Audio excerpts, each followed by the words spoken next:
I was assigned male at birth. I was assigned female at birth. My pronouns are he, him. My pronouns are he, him. It's not okay to ask me what's in my pants. It's not okay to ask me what's in my pants. It is okay for me to not wear a shirt. It's okay for me to not wear a shirt. I'm human. I'm human. We are both men. Where are the trans men at? Where they at? You know, I mean, I know statistically they're out there, but why aren't they being promoted so heavily as trans women? You know, I don't see them protesting as much as trans women are.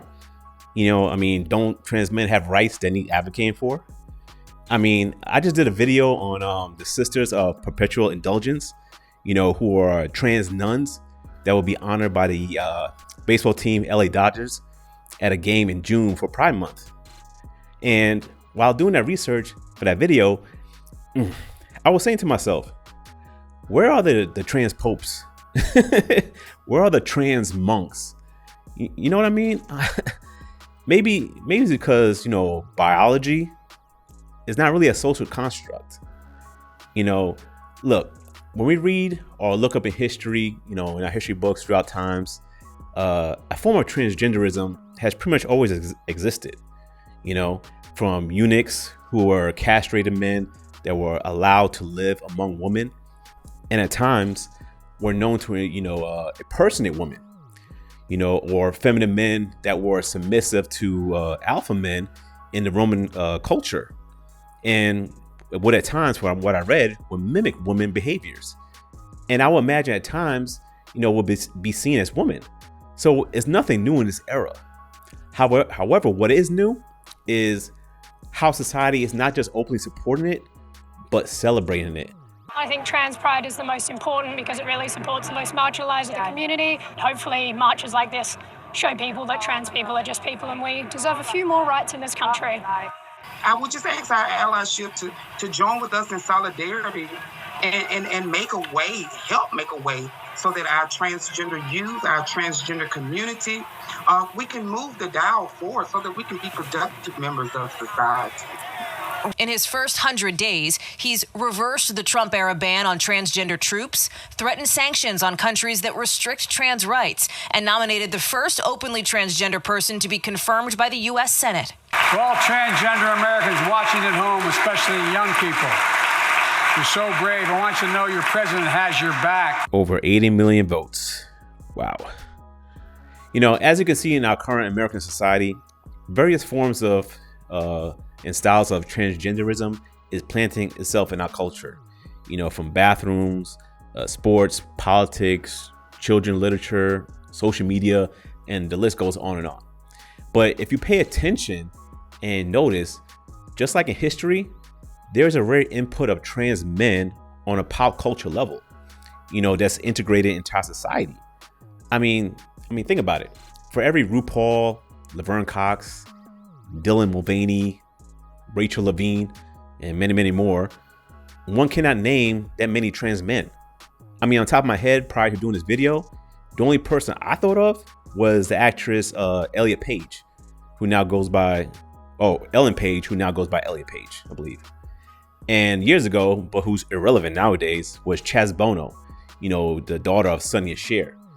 So like I said, you know, they're out there, just very far and few. Now, if you look here, there's a survey based upon people diagnosed with gender dysphoria, and it estimated that 1 in every 30,000 people are trans women, while at the same time, 1 in every 100,000 people are trans men. So if there are approximately 2 million transgender people in America, then based on those numbers, out of 2 million transgender people, 1.5 million are men transitioning to women, and 500,000 are women transitioning into men. And a somewhat similar thing can be said between, you know, lesbian gays, because for every 2 lesbians is 3 gay men. So based on those numbers, men are known or more known to embrace the LGBTQ lifestyle more than women. And if you do a search online, you know, the few sources will state that this is due to a genetic component like a gene, chromosome, or DNA of some sort. Or they'll say it's due to some sort of psychological predisposition, you know, like what you're exposed to in your environment. And I tend to lean more to that reasoning being the reason behind why more men are into the LGBTQ culture than women. Now, like I said earlier, there's no hidden secret that our current society does encourage and even promotes the LGBTQ lifestyle heavily. And a lot of examples will be exhibited in the month of June. I mean, think about it. It has dwarfed into more categories like intersex, two-spirit, non-binary, queer, and so on and so on, to where basically there's too many choices. You know, it's like ice cream flavors at Baskin Robbins. I don't know what to choose. You know, I'm so confused. It's just too many choices nowadays. In this instance, when you give a person too many choices, they tend to take the path of least resistance. You know, and for men, that path is womanhood. This is Merrin. She fell in love with James. I'm a masculine presenting woman. And I'm a feminine presenting straight man. I guess people perceive us as weird as a couple because we don't follow the regular status quo. And we don't look like how they want us to look.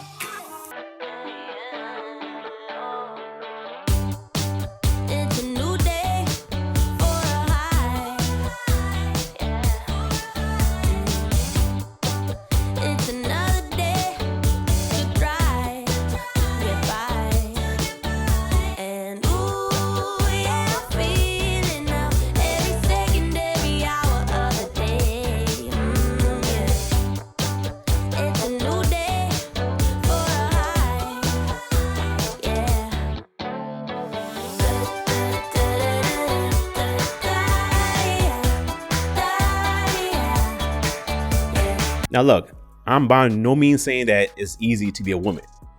I'm definitely not saying that, because from my standpoint as a man, it's definitely hard to be a woman. It truly is. Internally, definitely, it's hard. You know, from menstruating to pregnancy to misbalancing hormones, higher levels of emotional stress, you know, due to biological factors. I mean, the list goes on and on. But from an external standpoint, it's definitely much easier to imitate a woman, you know, where a man can, you know, apply the right amount of makeup, you know, to push-up bras, to facial surgery, high heels, elaborate clothing, you know, and then to enter the American society, they won't be given that much pushback. I mean, the guy might feel, you know, a high level of anxiety at first, and, you know, out of fear, you know, when in public due to their own inhibition, that's natural. But based on the data and the extreme public punishment a person will receive nowadays for mistreating a transgender in today's society, nah. Like I said, the path of least resistance today is available in this current culture.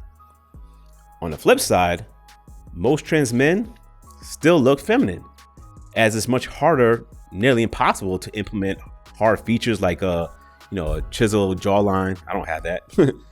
But, you know, muscles, bone density, broad shoulders. You know, basically most trans men either look like little boys or they look androgynous. I mean, I'm sure some can pull it off, but most can't.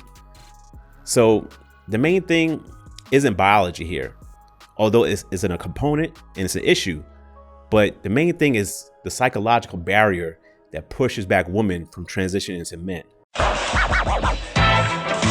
She's hardly a supermodel or movie star, but today, Nora Vinson is getting the full-blown glamour treatment.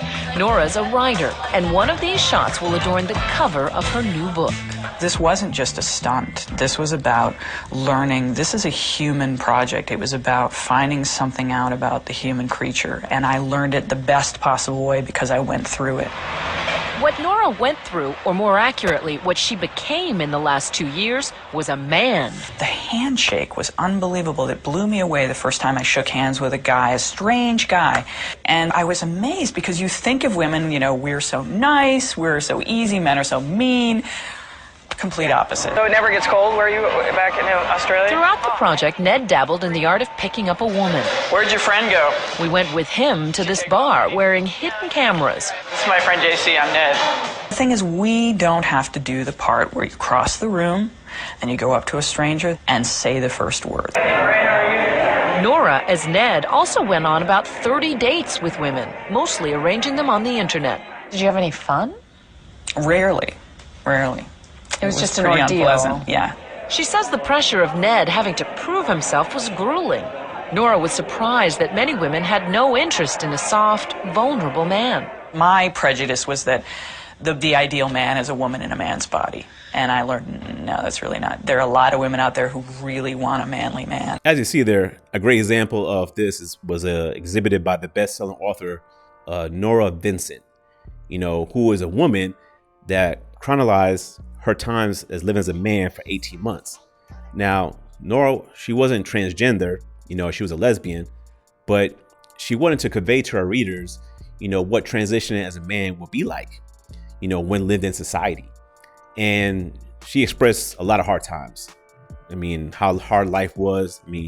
She stated how she felt lonely, burdensome, and trying to provide for herself, with very little help, rejected from women to go on dates, rejected from men from not being able to hold up her own in social settings. This experiment basically left her depressed.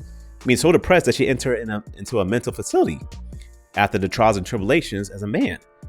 And apparently, she never got over that depression.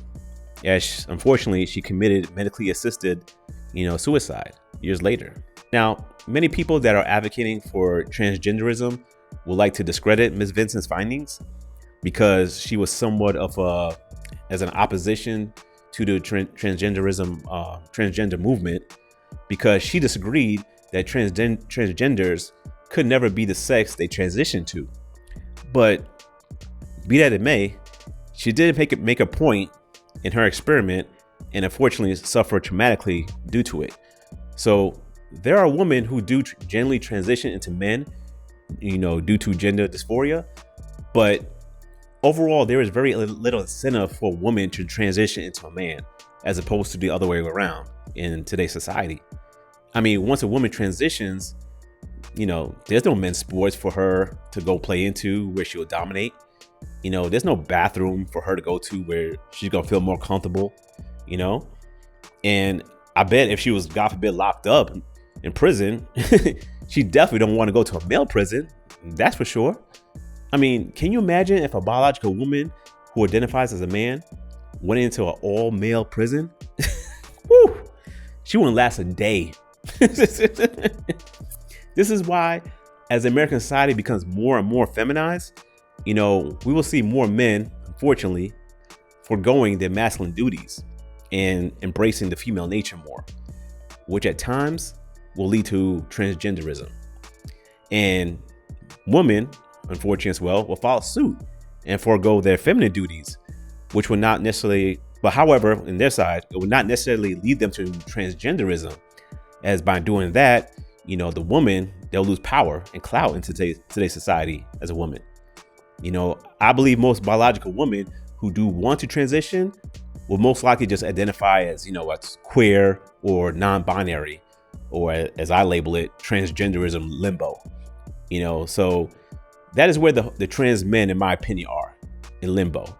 And it makes sense because trans men, it's just not part of the new wave of feminism, the fifth wave of feminism, where I discuss more right here. When you think about it, can you believe feminism is now supporting men? Susan B. Anthony must be rolling over her grave right now.